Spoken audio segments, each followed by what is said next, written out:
Bienvenidos a Contra el Olvido, un espacio para recuperar la memoria. Me acompaña Sergio Dávar, editor de Editorial Dávar, y vamos a hablar de La invasión consentida, de Diego G. Maldonado.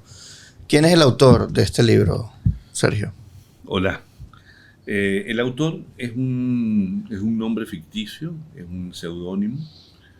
Se escogió un seudónimo porque en Venezuela es muy peligroso escribir y es muy peligroso decir verdades que pueden acarrearte problemas severos de persecución, de cárcel, a ti o a tu familia. Por lo tanto, los autores de este libro decidieron protegerse, proteger a sus familias, y el autor es una ficción. No así el libro. Sí, el libro. Es una extraordinaria investigación periodística. Estaba leyéndolo ayer y me llama mucho la atención. Está muy bien escrito, primero.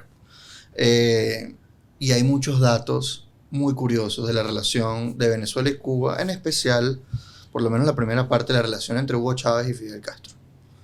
Una de las cosas más curiosas y simbólicas es que un venezolano, en 1849, Narciso López, fue el que diseñó la bandera de Cuba. Y hoy se mantiene, dice el autor, como un símbolo del sometimiento venezolano a la isla. ¿Qué opinión te merece eso?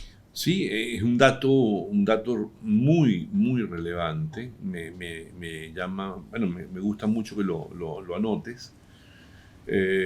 Narciso López fue un Urriola, fue un prócer, en el sentido de que fue un español nacido en Venezuela que va a pelear por la independencia de Cuba. No logra él eso, pero porque es detenido y muere en el Garrote Vil, tratando de lograr la independencia de la isla, ¿no?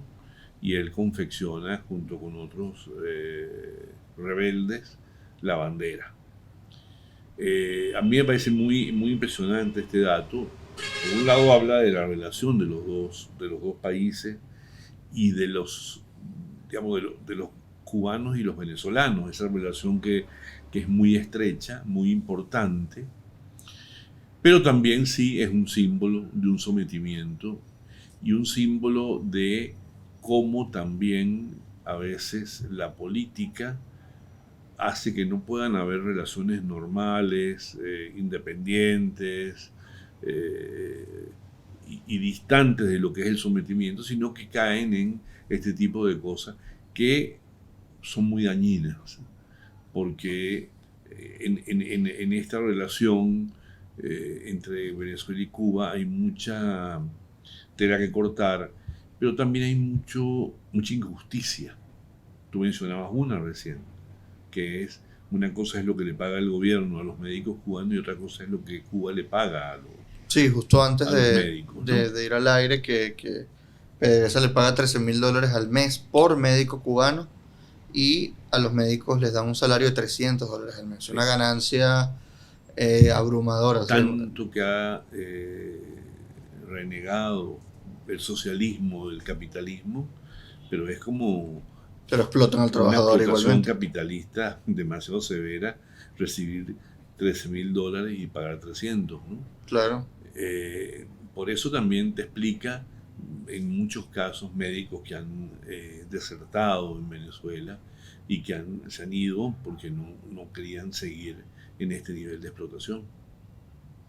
No solamente son los médicos, sino, bueno, esta historia entre Venezuela y Cuba no comienza con Chávez, ¿no? Y hay un acontecimiento muy claro que menciona el autor al comienzo del libro, que a mí me llama mucho la atención, que es en 1959, Fidel acaba de derrocar a la dictadura de Fulgencio Batista. Y 3 semanas después viene a Venezuela, ¿no? El 23 de enero de 1959, a celebrar el primer aniversario del Día de la Democracia, o el Día del derrocamiento de Marcos Pérez Jiménez en Venezuela. Y lo reciben como un héroe, ¿no? Es el rebelde de Latinoamérica, es el gran... Todavía no se sabía que iba a ser un dictador como lo fue. Y la gente le tenía mucha esperanza y lo reciben en el silencio con este montón de fiesta. Y un día se reúne y tiene planeado reunirse con Rómulo Betancourt, que era presidente electo. Y, y el encuentro fue tan antipático entre ellos dos, porque una de las cosas que hace Fidel es pedirle dinero, y Rómulo Betancourt se niega. Y además no solo se niega, sino que es tajante y es antipático al encuentro, y se nota y supuestamente, según una de las fuentes que cita el autor, pues venía furioso, ¿no? Al llegar de regreso a la embajada de Cuba en Caracas. Y esto hizo que la pelea entre el régimen de Fidel Castro, que muy rápidamente se convirtió en una dictadura, y el gobierno de Rómulo Betancourt, que le intentó derrocar varias veces, que le intentó hacer varios atentados contra su vida, contra personas también cercanas, y que además le financió y armó a la guerrilla comunista en contra de Betancourt, es curioso, ¿no? O sea, ese encuentro fue tan antipático que le causó unos resentimientos particulares, y me parece curioso que ese acontecimiento histórico lo traigan a colación, ¿no? Es muy importante, yo sí creo que es muy importante, y creo que marca un fenómeno en Venezuela porque es quizás el único político que va a resistirse a la fascinación que siente América Latina por Fidel Castro y por los barbudos, como les decían. Claro. Pero esa resistencia, hoy vista en perspectiva, es muy importante, porque logró generar una independencia que para Venezuela fue esencial.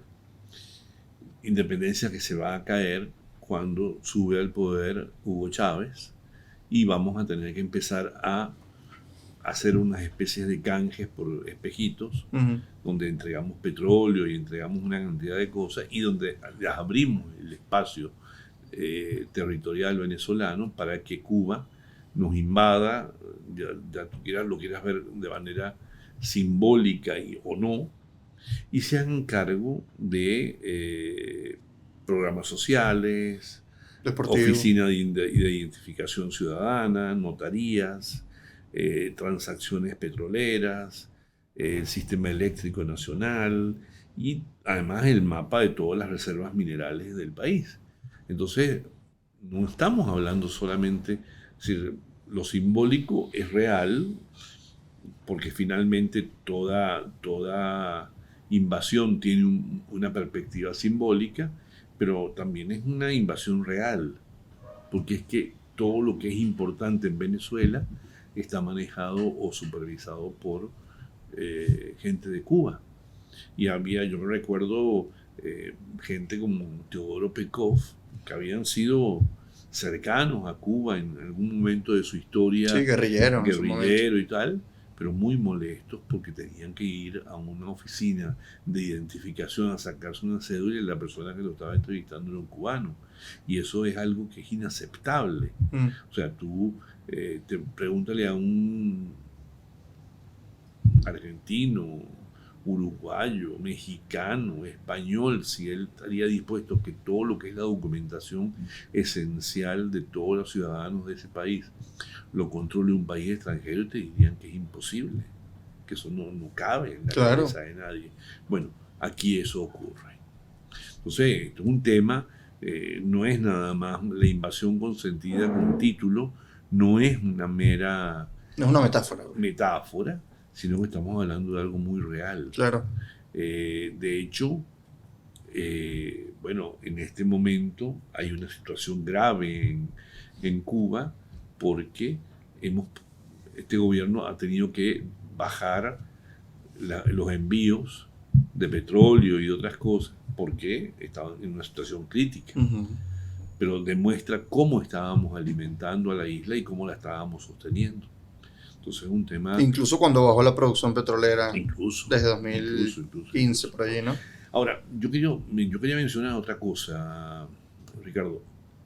Tú has mencionado que es un libro que está muy bien escrito, y yo te agregaría que es un libro que está muy bien investigado. Bueno, yo creo que eso es un poco el sello de lo que quisiéramos nosotros, queremos o hemos querido, queremos y queremos seguir publicando. Es un sello de lo que consideramos que deberían ser los libros que tienen la marca para publicar en Davar. Es decir, libros que tengan una muy buena investigación, muy verificada, Si tú ves aquí, todo lo que dice este libro tiene verificación, lo puedes comprobar. No es una cosa dicha así porque sí y después resulta que no lo es. Y dos, la ambición literaria. Porque Sí, cuando mejor escribes, más fácil se le hace al lector pasar por el libro. sí, sí, sí. O sea, lo atraviesa de manera muy amena. Totalmente. Eso es lo que hace que escribir bien no es para que uno diga, ay, esta persona sí escribe bonito. No, no, no, no. El mejor ejemplo de algo bien escrito es que cuando tú pasas por ahí ni te das cuenta. Ujú. Todo está articulado para que tú pases tranquilamente y aprendas de lo que estás leyendo. Y yo creo que eso es lo que hacen estos tipos de libros. Sí, uno no se distrae, más bien se interesa más, no, Y quieres seguir no se leyendo tropieza, mucho, sí. quieres terminar porque te atrapa mucho el libro. Bueno, me pasó, me acosté en la madrugada porque no quería parar. Eso es lo que hace un muy buen libro que tiene los elementos que estamos hablando. Mucha verificación. Hay gente que no entiende que investigar no es publicar todo lo que aparece por allí, sino investigar es verificar lo que aparece de manera de que no haya nada que se pueda decir esto no es verdad. Claro. Y dos, bueno, tratar de escribirlo de la mejor manera posible. Contar historias que te atrapen, que te tengan allí Sí, atentos. además que es una historia que nos llega mucho a los venezolanos. O sea, todos conocemos la relación entre Venezuela y Cuba. Durante mucho tiempo se dijo, no, Venezuela no va a ser como Cuba. Ahorita lo dudamos un poco más. Sí, Y ver cómo se fue construyendo esa relación y en especial la relación personal entre Hugo Chávez y Fidel, que cita varias conversaciones privadas, incluso que el mismo gobierno, por ejemplo, de Cuba, filtró como la conversación que tuvieron Chávez y Fidel el 14 de abril del 2002, cuando vuelve después del golpe. Y esa conversación dice mucho de la relación que ellos tenían. sí. Era una relación padre-hijo, ¿no? Es una relación paternal, es una relación de un hombre que necesita, ahí vuelve de nuevo la palabra simbólica, simbólicamente está necesitando un padre, Uh-huh. un orientador, alguien que lo ayude a construir lo que está buscando. Yo creo que ese es el fenómeno que había entre el presidente Hugo Chávez y Fidel Castro. Creo que ahí se, como dicen, se jugaba mucho una ambición de ser reconocido y de ser valorado, pero además de autorización. Yo creo que Y validación, ¿no? Chávez necesitaba la validación de Fidel, Sí. la autorización de un personaje que se había vuelto ya mitológico en la historia de la política universal, y este que venía atrás queriendo remedar cosas de las que había hecho Fidel, teniendo muy en cuenta que no eran iguales, no por decir que uno era mejor que el otro, sino simplemente porque, bueno, la revolución tal vez ocurrió en una isla, muy rápido cambió la historia de Cuba y se encargó de controlar todo. En Venezuela Sí, se hicieron muchos desmanes, pero había cosas que no pudieron controlar. no, y ganó unas elecciones, Chávez fue distinto Fue distinto. de Fidel que tomó el poder por las armas, ¿no? También, Sí. o sea, eso Es fue diferente. Y en el 2000 firma un convenio de cooperación integral, un convenio integral de cooperación, Chávez y Fidel, que hasta el día de hoy eso continúa, ¿no? Al principio se le iba a enviar 53.000 barriles de crudo y Chávez llegó a decir que quería darle 100.000 y Fidel dijo, no puedo aceptarlo. Después se le llegó a dar 115.000, o sea que lo terminó aceptando, ¿no? La modestia no era tan real. Y que a cambio Cuba nos iba a dar servicios y tecnologías y productos que estén a su alcance para aportar el amplio programa de desarrollo económico y social. Y Venezuela iba a pagar, bueno, con petróleo y sus derivados. ¿Cómo tú verías eso desde la distancia, no? No, bueno, me parece fascinante cómo muchas definiciones políticas o ambiciones políticas se construyen sobre castillos de arena. O sea, ¿dónde está el intercambio cubano de lo que como contraprestación al petróleo? Yo no lo conozco y creo que en Venezuela nadie lo conoce. Lo que trajeron para acá los cubanos con medicina no es una gran medicina, es una medicina muy preventiva, muy básica, que ayudó, bueno, en ciertas zonas del país ayudó a tener una claridad sobre prevención de enfermedades que eran importantes, yo no digo que no, pero ojo, no estamos ni cerca de ningún tipo de milagro médico que hayan traído los cubanos para acá. Tecnológico, bueno, eso puede ser un chiste. No, además que iban a traer tecnología ferroviaria cuando no existen los ferrocarriles Claro, sí, bueno, sí, ahora existe uno, que es el tren de Aragua, que claro. Es muy interesante. Sí, ese es otro tipo de ferrocarril, que igual está en toda América, ¿no? Es un ferrocarril un poquito más peligroso, pero digamos, no hay ferrocarriles aquí, ni hay muchas de las cosas que ellos prometieron que iban a traer. Están las columnas de los ferrocarriles, nos lo podemos imaginar. Las columnas y restos de cosas que supuestamente iban a venir, pero que al final no llegaron nada. Lo que digo es que me parece que es totalmente fantasioso todo eso. Lo que quería era apoyar, el padre quería apoyar, el hijo quería apoyar al padre que se encontraba en aprietos y no le importaba hacerle pasar hambre a su pueblo venezolano, ni a su gente aquí en Venezuela, ni poner en peligro, digamos, al país, sino que simplemente lo que quería era ayudar a ese otro país donde ese padre que lo había recibido, que lo había orientado, que le había dicho tantas cosas para él importantes, bueno, al final termina apoyando y ayudando. Ojo, teniendo en cuenta que curiosamente, y esto no lo digo yo, lo dijo el presidente Lula, si al presidente Chávez lo hubieran atendido en el hospital sirio-libanés, si no me equivoco, de Sao Paulo, el presidente hubiera tenido otro desarrollo de su enfermedad. Uh-huh. Entonces, ni siquiera eso fue importante para este hombre que había hecho tanto por darle a su padre simbólico, pues recursos para una isla que estaba en aprieto. Sí, tanta era la confianza que le entregó su vida, o sea, básicamente, sálvame, ¿no? Tal cual. Pero le entregó su vida a alguien que no podía hacerlo. O sea, los errores que se cometieron allí son bastante consignados, están anotados y se saben. Pero bueno, lo que digo es que es una relación compleja, una relación llena de unos matices bastante tenebrosos, algunos, otros ligados a temas de corrupción o a temas de aprovechamiento de una manera poco saludable y poco importante para la vida de los dos países. Y bueno, creo que es un tema que ameritaba un libro, ameritaba una investigación, y este libro lo logra. Con este libro tenemos un gran tema para trabajar. Los contratos entre Venezuela y Cuba son confidenciales, ¿no? Al parecer no se sabe mucho, pero hay algunas cosas que oficialmente se han dicho. Por ejemplo, el ministro de Cuba de Planificación admitió que Cuba ganó $765 millones por concepto de reventa de crudo venezolano en 2014. O sea, no solamente les mandábamos petróleo para sus necesidades, sino que incluso podían lucrarse de nuestro petróleo.